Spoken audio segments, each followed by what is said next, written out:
Hi, my name is Sherman Stave. I'm a landscape architect and I'm from STX Landscape Architects from Singapore. And I'm here with my colleague. My name is Alfred Lee. I'm from STX LA, Singapore.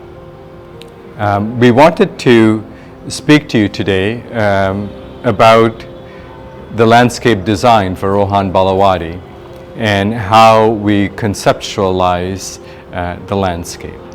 The landscape for this project, it's a challenging project, but what's very interesting about this project is that it is situated very close to the river and a very large green space. So one of the first things that we wanted to do was to take advantage of that.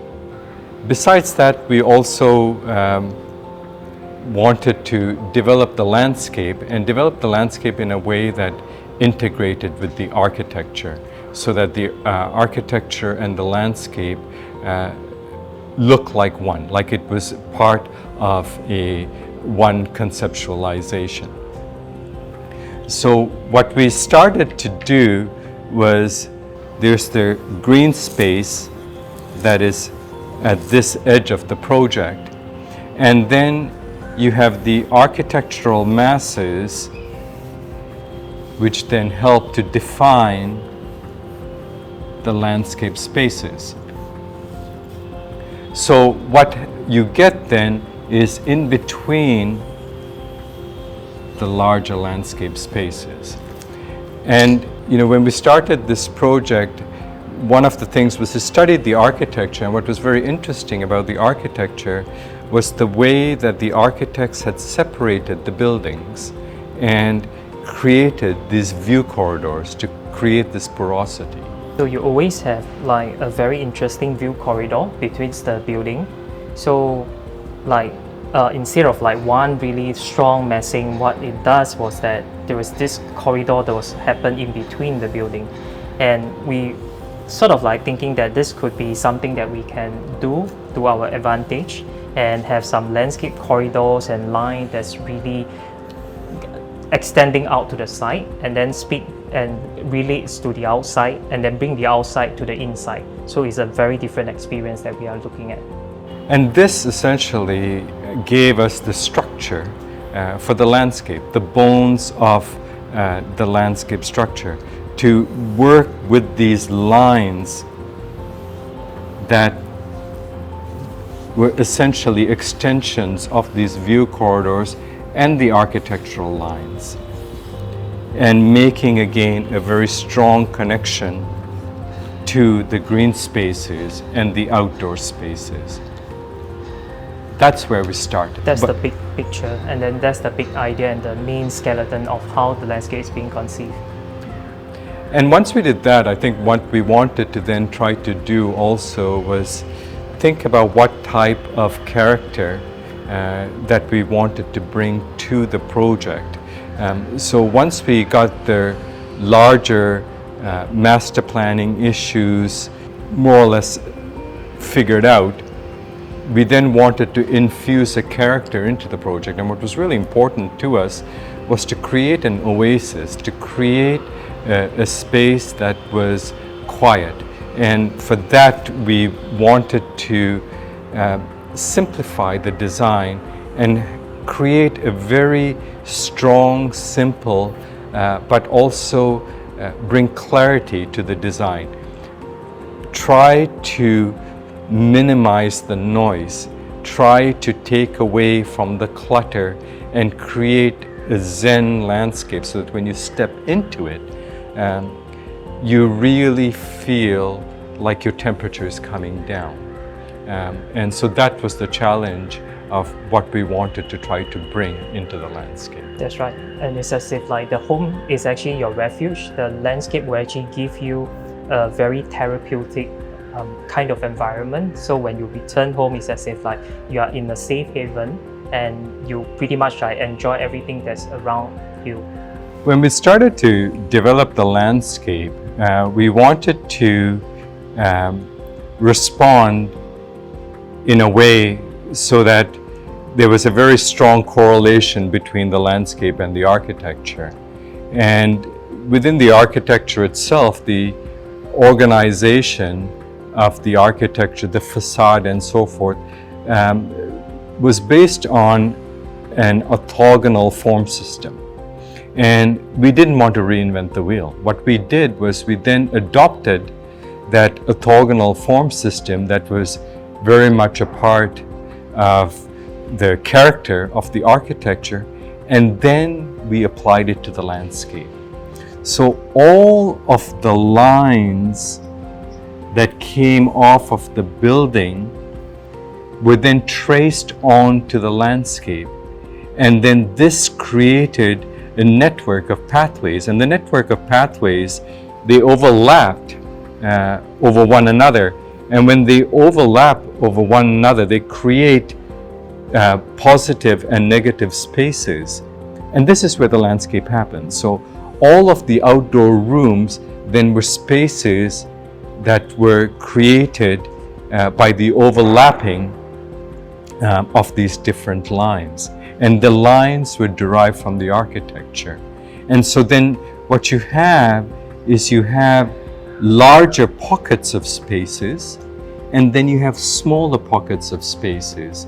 So as you go through, you are constantly walking through a smaller space into a larger space, and then you come down again into a smaller space. So there's always this rhythm as you move through the landscape where you're going from a high to a low to a high to a low.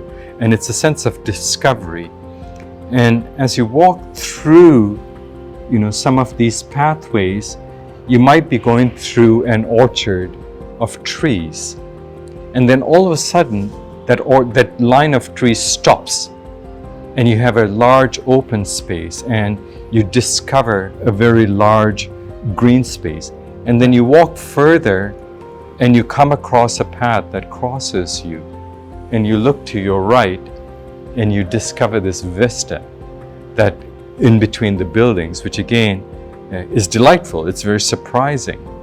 And so we tried to take advantage of that. And one of the ways we took advantage of this was the creation of these selfie points, these lookout points, which are these cantilevered spaces where people can actually go to the edge of the building and appreciate the landscape beyond. Yeah, and it was actually part of what we have explained earlier about the corridors of the connection between the inside and the outside. And it's as if you can take a selfie backwards or the other way around. So it's really to appreciate your surroundings. So not just the world inside, but it's also the world outside. So we also think about why stop there. So there is this opportunity of not having just a landscape that's on the ground, and we can actually further extend the same concept and the idea all the way to the upper roof. So, and therefore that's the reason why that we have this upper landscape deck level, which is actually extended up at level 14. And again, when we developed the landscape for the 14th story, so it's actually two ground levels. You have the one ground level on the podium top, and then on the 14th story you have the second ground level. And this really helps to create a landscape that is really dynamic. It's a layered landscape, and it became quite unique in the way one would experience a landscape, right? So, for example, if you're down here, you experience the landscape at an eye level, but it's an eye level where you're looking at the landscape and the view corridors almost at the ground level. Then you go to the top.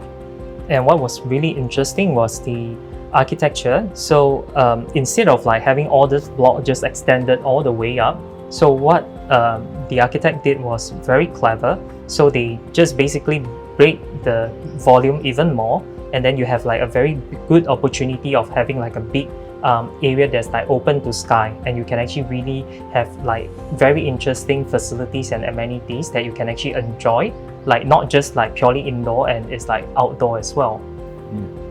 The other thing that was also important to us when we were conceptualizing the landscape is that we realized that people will experience a landscape when they're walking through it, but they will also experience the landscape looking down onto it from above. And so what does that composition look like? And so there we relied, again, we looked at the paintings of Mondrian and the compositions of lines and squares and voids and solids. And we tried to trace that almost like a painting onto the landscape, so that when you look from above onto the landscape, you appreciate it in another dimension. It's almost like a canvas that you're looking at, which is quite interesting to look at. And if you can imagine, once this landscape is lit up at night, you have the lights that trace these lines and create these forms. And then you have the color from the vegetation. So it really does feel like an abstract piece of art, an abstract painting.